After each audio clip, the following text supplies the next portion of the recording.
Hey guys, welcome back to the Book Haven with Rachel and Raven. I'm Rachel, this is Raven, and today we have a fun episode talking about middle grade recommendations. So grab something yummy to drink and let's get started. Yay!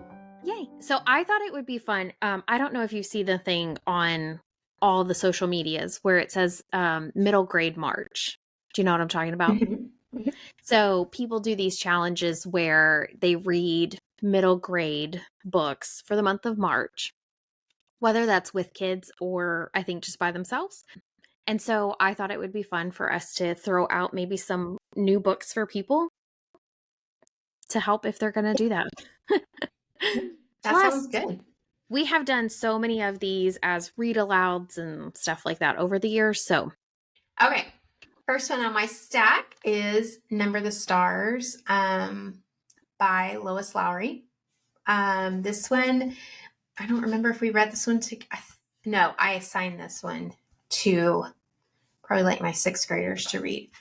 But yeah, so we did this one as a read aloud. It takes place in 1943, and Anne Marie Johansson, she lives in Copenhagen with her family, and she's in a complicated mix of ordinary home, which it is a complicated time in her home and in her school.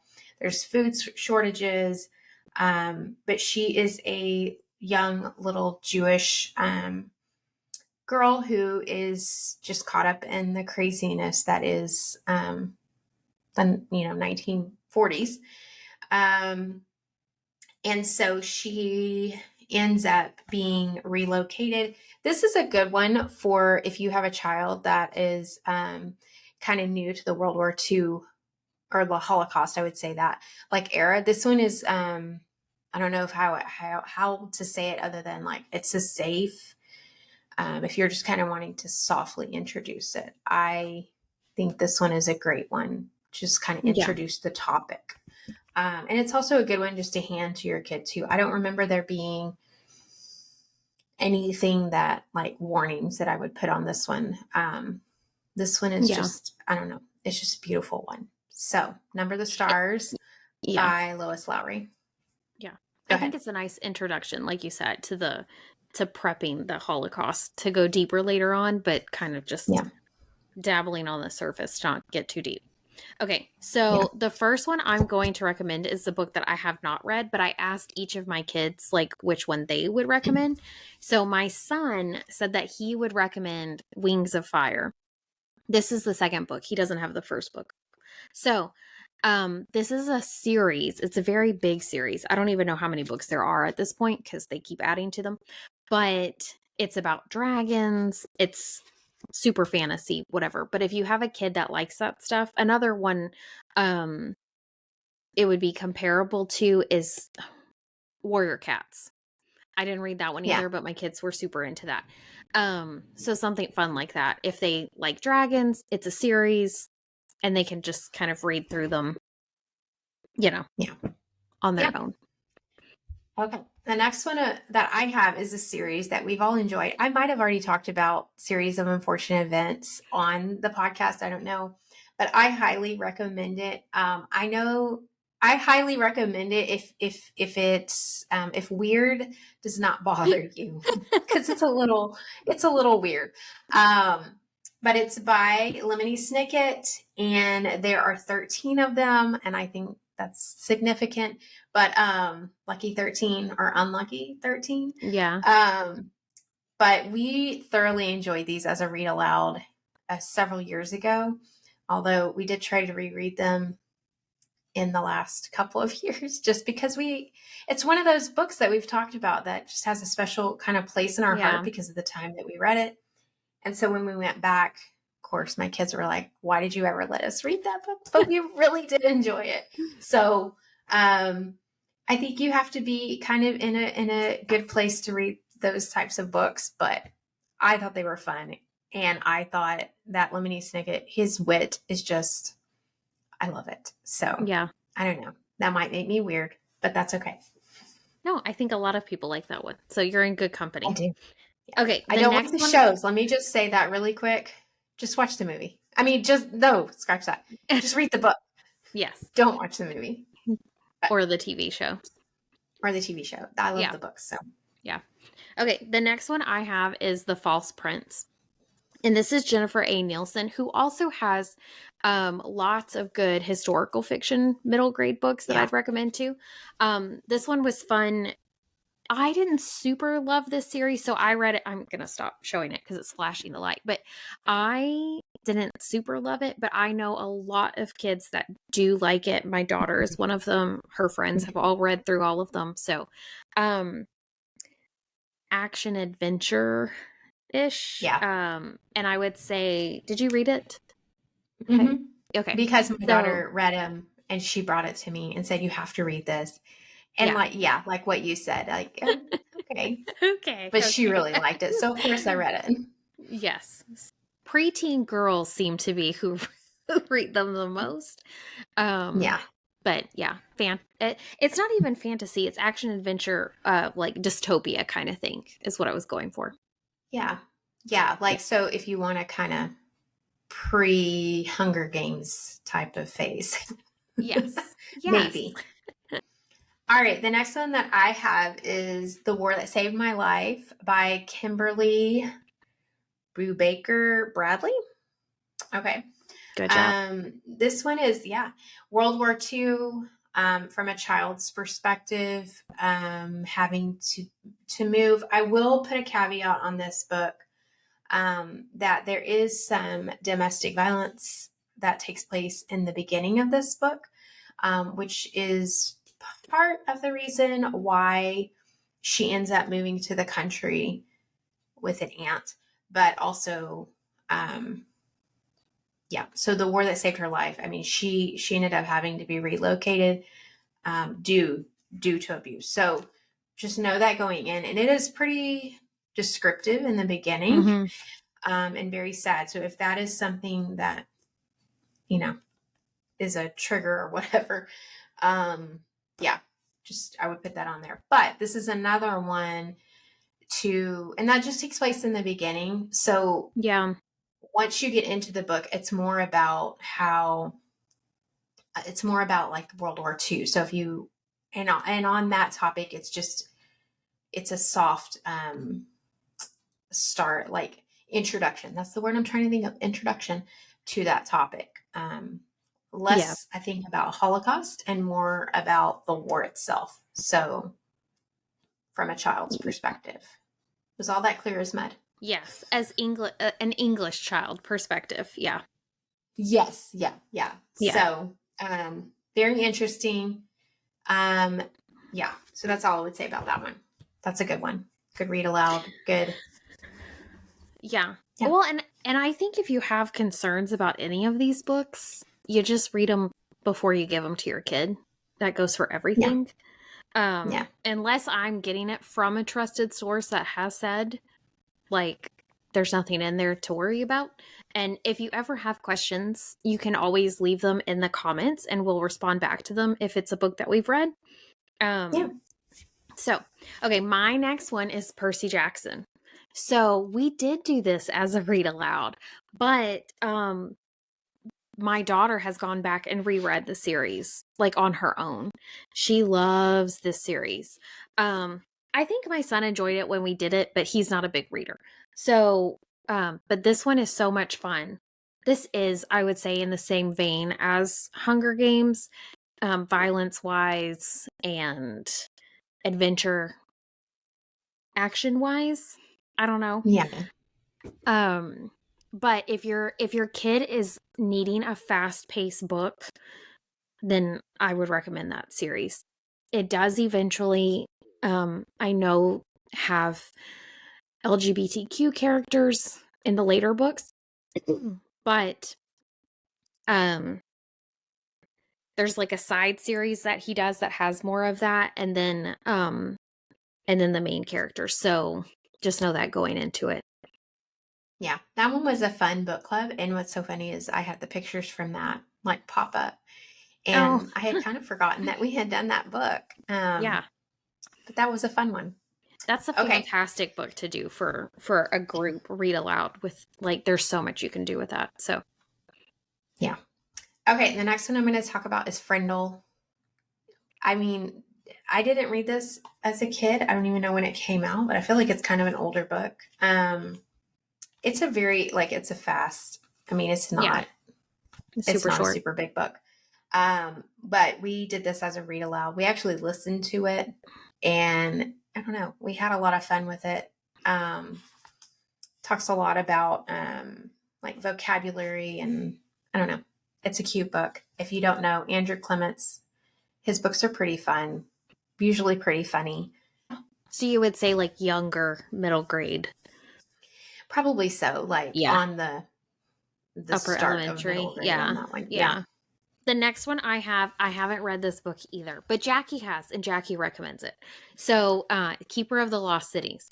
My daughter is obsessed with this series.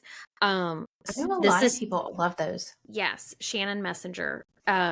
So this is a clean series.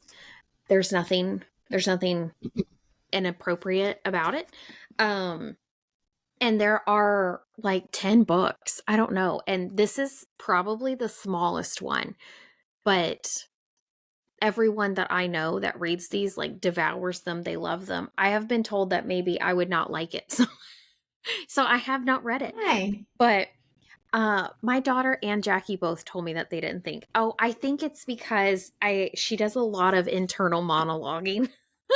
Oh, okay. Yeah, And that explains it. That's not my style of writing. But if you are looking for something to get your kid hooked on reading, I would highly recommend to check those out, because I have not met a kid that started reading those that didn't like that series. Good to know. And I think it's good enough for most adults if they want to, if you're looking for a middle grade book.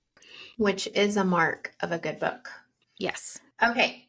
This is Echo, and it is a pretty big book by Pam Munoz Ryan. So she also wrote Esperanza Rising. Mm-hmm. There are three, if I remember right, there are three separate stories in here. And it's one of those that at the end, they kind of all tie together. And this one, so it's three stories here. And different time periods as well. This one is a beautiful book. My kids, I think all of them have read it. It's just a beautiful book. So I think one of the storylines is World War II. Frederick's in Germany, Mike is in Pennsylvania, and Ivy's in California. And the way that she blends and ties all these stories together is just really, really good. So I would highly recommend this one. And I would recommend this for historical fiction. Historical fiction, kind of I don't know, there's a little fantasy in there. A little bit, I think. I don't know. Look at this discovery that I just discovered live on the podcast. Took the book cover off. Oh, isn't that beautiful? I've never taken the cover off. Anyways, learn something new every day. That one's a good one. Yeah, and it's a pretty fast moving. The stories are pretty fast moving, and I would hand this one to my child. Like, there's no warnings that need to be put on that one. Okay. The next one I have is Wonder, which got popular because of the movie. It's R.J. Palacio. I don't know how you say his. Do you know how to say his last name? Palacio. And I'm pretty sure saying he. It's a girl, isn't it? Yeah. Okay, sorry. Sure it's a female. I know so much about it. This is another one that my daughter loved.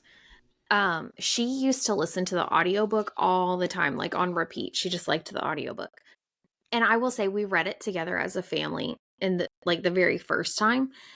I do think that the book obviously is better than the movie, but there are some hard topics in that as well. So I don't know if you know that about your kid. There's bullying. There's, I guess that's mainly what it is. It's just different takes on bullying. Yeah. The daughter feels very alone, just that kind of normal, that age period stuff, feelings. So I do think it's good in that sense, but there is that going into it. So Yeah, we really enjoyed that one too.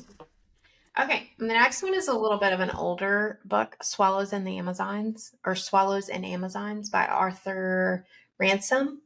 Mm-hmm. We did this on audio years ago, and this has a cool cover too. Now I'm like the adventure of taking all my covers off because I never do that. Also, it has a map, so you know it's going to be a good one. Oh, yes. But this one is like, I don't know, Boxcar Children meet Huckleberry Finn. I don't know. Like, it's just an adventure book of Yeah.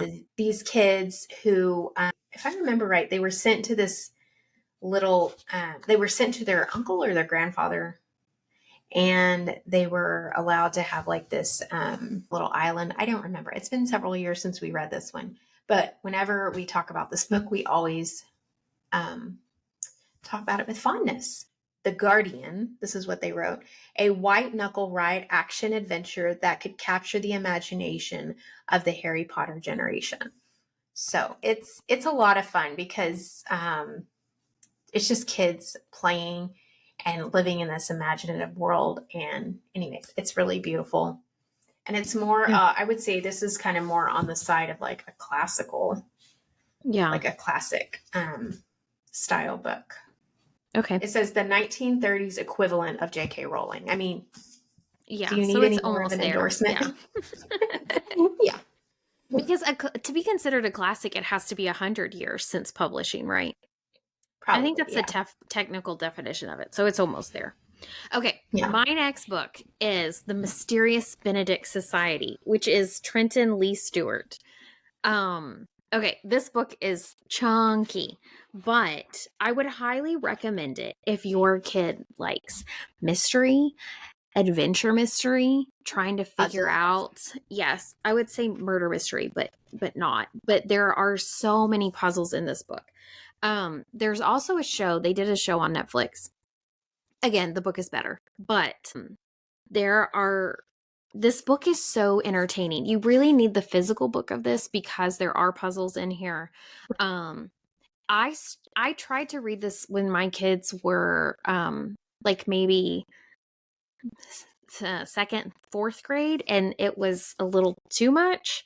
So we went back to it in middle grade years, and they enjoyed it more. So I definitely think this is a good one for middle grade. Your kid can read it by themselves. It's not a hard read. It's long, but the puzzles and stuff, and really it is pretty fast moving. The adventure side I think is good and intriguing enough. Okay.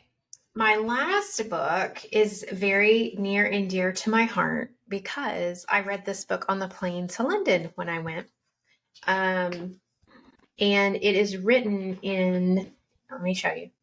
It's Bluebirds by Carolyn Starr Rose. Have you read this one? Mm-mm. She also wrote the book May Be, and it's written in poetry form. So it says, Okay. the short free verse lines are 1-2 punches in this Laura Ingalls Wilder inspired ode to the human spirit. That was one person's review of it. Oh, sorry. I didn't mean to laugh out loud. Oh it my. sounds lovely. It's so lovely. You probably, I don't know that you would like the style. I would not like that. Mm-mm. I don't know. It's just, it was so good. It's about a girl. Let me just read the little blurb. Alice and her parents have made the long journey from England to help settle the new world. They arrive on the island of Roanoke, a beautiful land of wide open spaces filled with tall trees and blue sky, a far cry from the dark, dirty streets of London. And that's where I'll stop. But they land there. She makes a friend. It's just, I don't know. It's a super sweet story. And it's very fast paced because it's written in free verse. So one thing that I don't read a lot of free verse, I do like it because it's interesting that you can read something like that and there's not a lot of detail and yet you still do this world building in your brain. It's so fascinating to me, people that can write that and be successful with it. I could never do that. But this is one that I would just I wouldn't do this as a read aloud. Yeah. Although you could, it would be better just to be handed and read. individually. Yeah. In my opinion. I think it's kind of funny that you read it going to London when it's about a girl who was coming from London to America. That's pretty funny. Yeah, which I didn't make that connection at that time, but yes.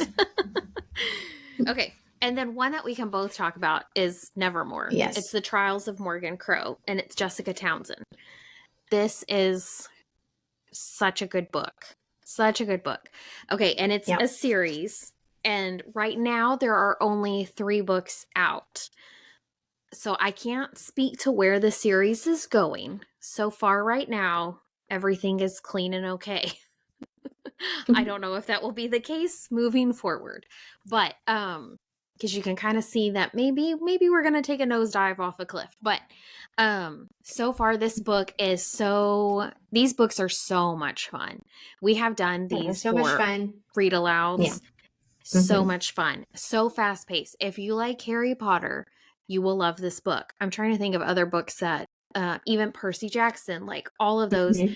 It is so much fun. It's fantasy. I would say fantasy adventure. It's a girl and basically very Harry Potter-esque. She finds out that she is important and then goes to this other world and is now in this other world dealing with other people that are like her, basically. And she goes to a school and all that kind of stuff. These books are so much fun. I can't wait for the other ones to come out because they're so good.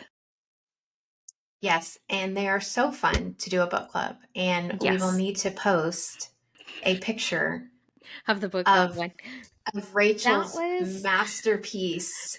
Yes, that was the 3rd book, I think, right? Yeah, it was the 3rd one. Yeah. We did the whole book club. It was a lot of fun. Yes, it was so much fun. Okay, and you don't have another one, but I was saving this one for last because I don't actually think I've talked about it on the podcast yet. But it is the Wingfeather Saga. So the first one is called On the Edge of the Dark Sea of Darkness, and this is Andrew Peterson. And I cannot tell you enough how wonderful this series is.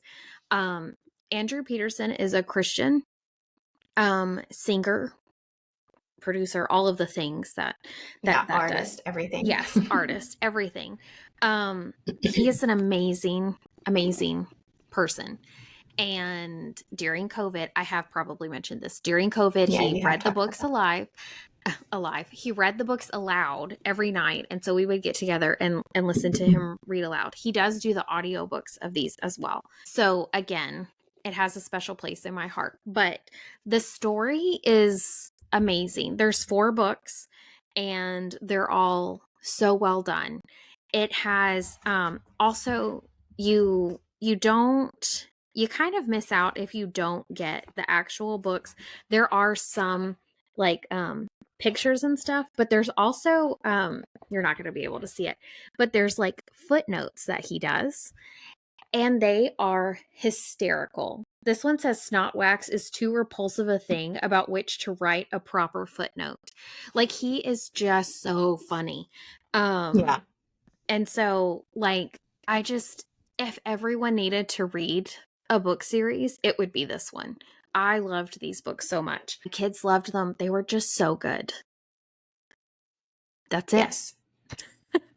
They're all so well done. And honestly, that's the whole reason why I even wanted to do this episode, was because I wanted to promote that book some more.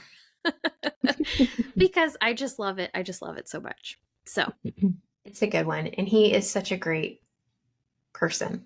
I know. He's an amazing person. Yes. And they are doing, there's a TV series, I think, that they're doing through like Angel Studios. So I don't know where exactly you watch it. We haven't really gotten into that. And I think for me and my kids, that series will always hold like a special place. So I don't know that we will ever fully be able to embrace it in any other form other than these were the books that we enjoyed.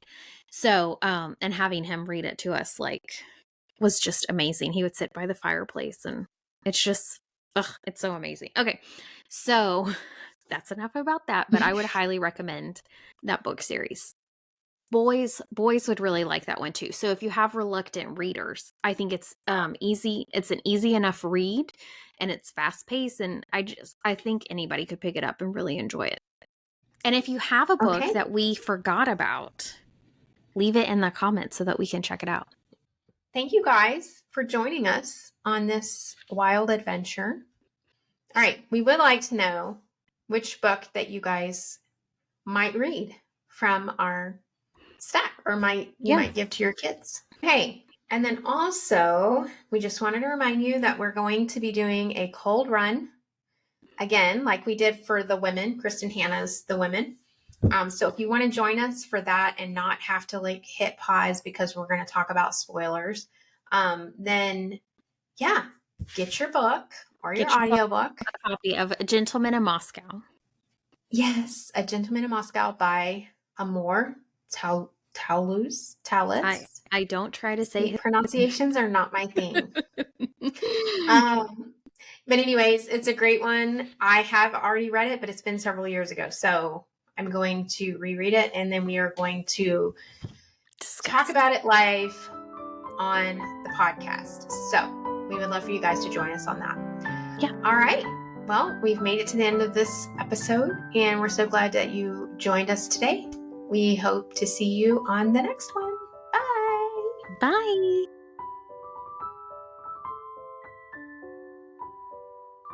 Okay. Hey guys, welcome back to our podcast. What is our podcast called? Oh my gosh. Welcome back to our podcast.